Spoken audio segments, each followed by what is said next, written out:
Hi guys, hope you're all doing okay. I thought I would bring you a new video today, and what we are going to do is we're going to experiment with painting with coffee. We've been in lockdown for a little while now, and some painting materials might be running a little bit low. So what we're going to do is I'm going to create a little series for you with working with things that you may already have in your house that you can paint and draw with. So today I'm going to have a go at painting with coffee. I've never done it before, but I've watched a few videos of people painting with it. So what I've done is I've just got some ground coffee and I've added a little bit of water to it, hot water, and then made it into a liquid. So if you ask your mum and dad or your carer very, very nicely, if you can have a teeny tiny bit of their coffee. I know it's gold dust, but if you ask them nicely, they might share a bit with you. And then what we're going to do is I'm just going to have a play really and see what we can create. So I'm going to start by drawing a little star. So in theory, guys, it should work like watercolour. So if you build up the layers with it, you can get the same effect as watercolour, or you could use different strengths of coffee.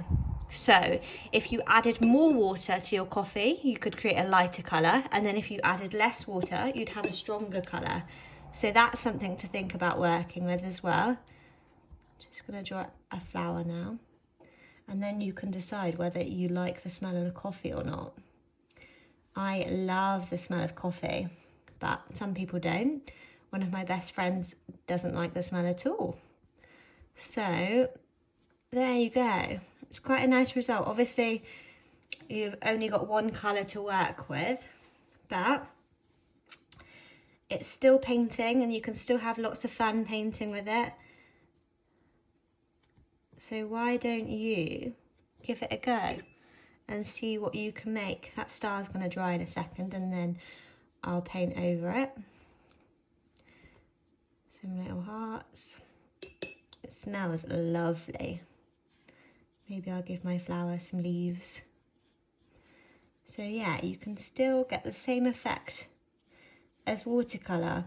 Obviously, we're just doing it with one colour rather than multiple colours, but it's a good way to practice as well. So if you've got a lovely watercolour set but you're a bit scared to use them and you still want to practice, this would be a great way to practice. Or next time your mum and dad are doing your food shopping, you can get them to pick you up a jar of cheap coffee and you'll be able to practice with it. So look, now if I go over this star around the outline, this area is a bit dark, so you won't be able to tell on that area, but on the rest of it, if I go around the outline of it, I can create a darker outline. Same with the flower. I should be able to tell once it's dried a bit more. It's not quite dry yet, but once it's dried a bit more, I should be able to build up some layers with it.